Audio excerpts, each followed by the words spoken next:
Good afternoon and welcome to another edition of Awaken the World. My name is Garhen, for those who don't know me. And today we're going to be doing an opinion piece. And when I say an opinion piece, I mean this is just my opinion. And really, it doesn't matter what we're talking about. One of the things that we often forget so easily, okay, as human beings, because we become so attached to our opinions, is that we forget that they're just that, opinions. Rumi said it right. The only truth on earth is that there is no truth on earth. Now, that may really seem to get to you at first, but that's the reality of things. And when you fully absorb that, you can just sort of relax a little bit, okay? Your opinions aren't that important. Neither are mine. Neither are anyone else's. They're just opinions. What we choose to think, what we choose to do, and what we choose in act, what we choose to do in action in the doing process should always be in alignment. And as long as it's always in alignment and we take responsibility for the choices and responsibility for the results of our choices, you really can't go wrong.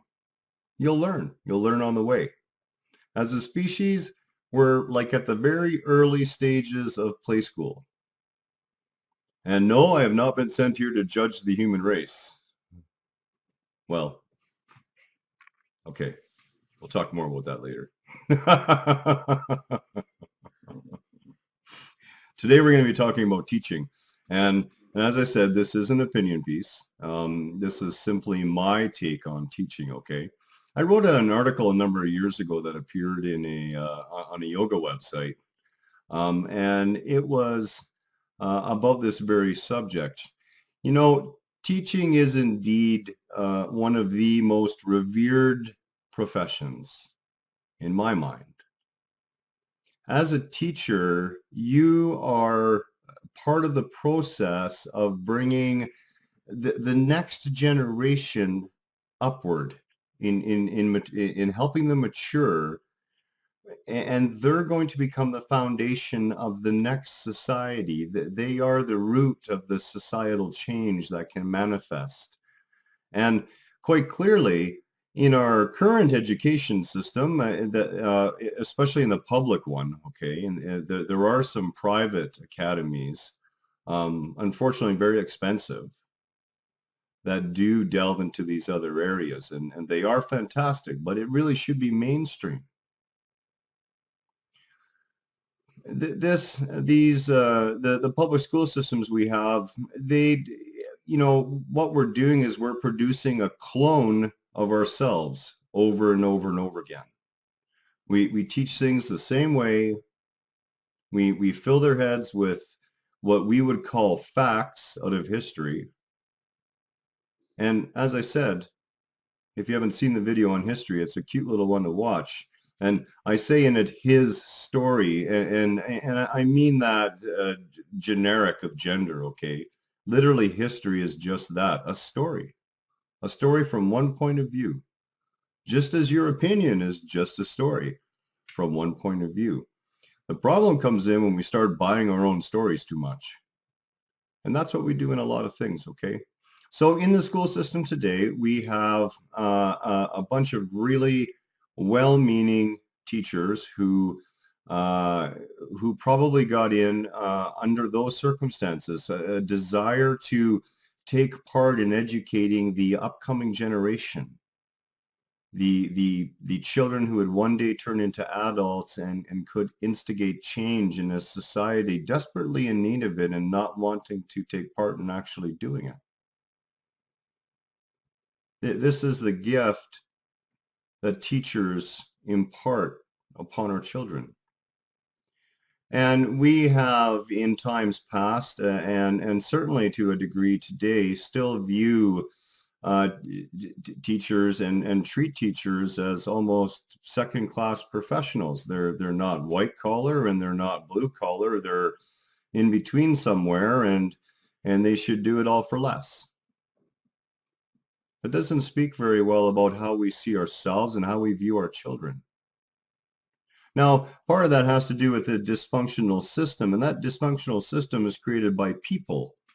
It's created by government. It's created by us.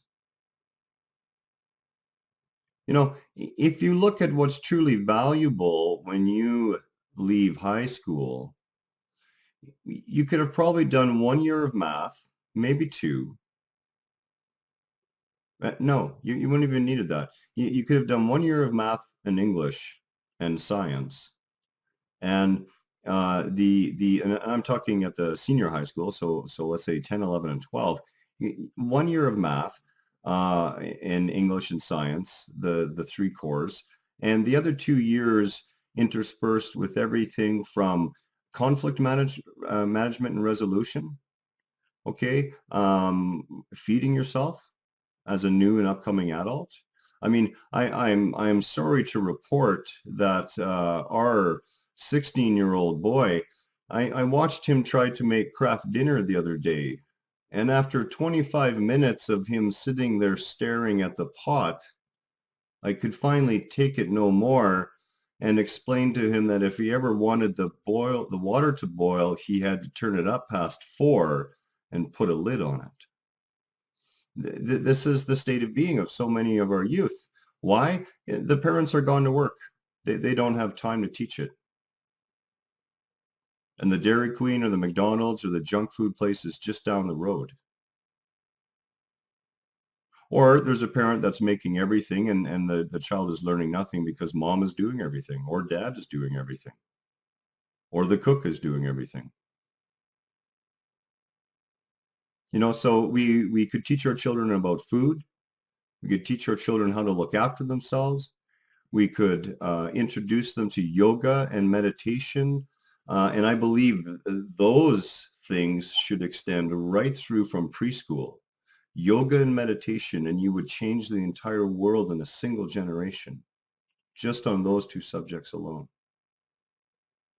But we're kind of digressing a bit, and I'm going to get back to the focus. The focus is on teaching. And let's be clear, this is my opinion. Teachers are not supposed to know everything. You teach what you need to learn. And there's many ways that this false attitude that society and the system can somehow bring to bear on a teacher and to the students. And what happens is we disempower the student by always having the answer. Part of teaching is teaching a student how to go out and find out an acceptable answer, an answer that works for them, an answer that's valid. And in those cases, when asked a question, and this has happened to me many a time when in past times when I used to do lectures and teaching, where a student would ask me a question that I did not have a good enough answer for or an answer to. And you know, lots of egoic things can go through your head. And if you buy into the thought processes, especially if you're a young teacher or a female teacher amongst teenagers, for example, you can feel quite intimidated in your mind and feel like everyone realizes you don't know the answer. That's okay. You're not expected to. Don't believe you are expected to. Part of the teaching role and part of any role, and this is the problem that comes into when we over-identify with the role too much, okay? When we forget that it's a role. When I say, who are you? And someone says, I am a teacher, I say, no, you're not. And they say, well, yes, I am. I say, no, you're not. I say, yes, I am. I teach at the school down the street. So, oh, okay, now I understand. Your role that you've taken on is the role of a teacher. And you identify so much with that role that you think you are a teacher. Do you think you're anything else? Huh, good question. Light bulbs begin to go on a little bit. Okay, your role as a teacher is a role. Do not over-identify with it too much. Look within the role for where you can redefine the role. And here's what I used to do. When a student would ask me a question I didn't know the answer to, I would say, you know what? That's a really good question. And since I'm seeing you guys tomorrow morning at 9 a.m., I'd like you to come back with an answer and share it with the class, because I don't know. And letting you find out for yourself, letting you move forward for yourself, helping you to learn how to find out the answers for yourself is part of my role as teacher as well. There's a couple other tricks you can use. You can spread that out to the entire class. You can say, good question. Is there any other questions? Maybe there's 2 or 3 valid questions. Then you can incorporate that right into the classwork. Okay, class, you know what? Flash assignment. We'll talk about this next. This half the class get answer for this one. This half the class get answer for the other. And present your findings when we return. And we'll all learn together. Teaching is the position of a guide. Okay, when we or the system, and some teachers fall into this in the same way some doctors do, anyone whose society tries to elevate up onto that stand or pulpit, or platform, okay, the ego can very easily buy into that. You have to be constantly on guard for that sort of thing. But as teachers, if we are the one on the pulpit who knows everything, we aren't actually teaching. We're not. The teacher wouldn't need to be there. You could just have a screen come on with all the information there and say, memorize this. And that's great for making carbon copies of the same issues our society has had for the last 50 or 60 years now. And those issues are growing in complexity. And I speak not out of judgment, simply out of observation. Learn to teach by not teaching, by instead guiding. Guiding students, guiding those you're teaching and yourself in what you need to learn and they need to learn. Then that scary experience of not having the answer can actually become a gift and a way to help expand minds.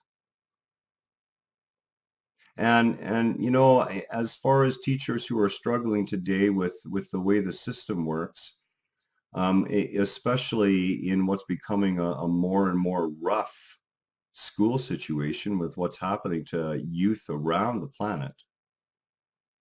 Okay, this feeling, this sense of disconnectedness, this consistent turning to violence. There is so much of that going on, and it is part of a natural process that's happening to us. And we can talk about that another time. But as far as teachers goes, my heart does go out because I do understand that it can be very scary in the position you're in. But to me, that is a revered and holy position. You hold the keys in your hand to a better world through what you can offer. And I know there's teachers out there right now who are struggling with wanting to stay a teacher.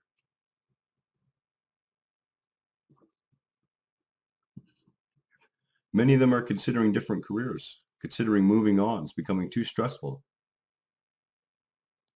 But I would ask you to think about why you got into teaching to start with, and whether or not